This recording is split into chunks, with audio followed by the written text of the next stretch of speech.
Hello అండి, good morning అందరికీ. ఈరోజు మీకు నేను కొత్త రకం మొక్క చూపిస్తున్నానండి.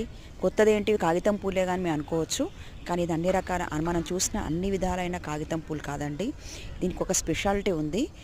మనం కాగితం పూలు చివరిలో గుత్తులుగా చూస్తాం మనము, కానీ ఇది ఆకుకు ఒక్కొక్క పువ్వు కానీ లేదా గుత్తి కానీ కనబడుతుందండి, గమనించండి. అంతేకాకుండా ఈ కలర్ చాలా బాగా నచ్చింది నాకు. ఈ కలర్ మాత్రమే కాకుండా కాషాయం రంగు కాకుండా ఈ ఫ్లవర్స్ అమరిక కూడా, గుత్తుల్లో ఉండే అమరిక కూడా చాలా బ్యూటిఫుల్గా ఉంది.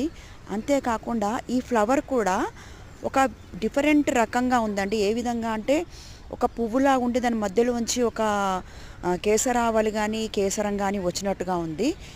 ఇది సైన్స్ భాష వాళ్ళకి అర్థమవుతుందేమో, కానీ మీరు గమనించండి, చాలా బాగుంది. ఒక గంటలాగా వచ్చింది, చాలా బాగుంది. మీకు నచ్చితే లైక్, షేర్, సబ్స్క్రైబ్ చేయండి.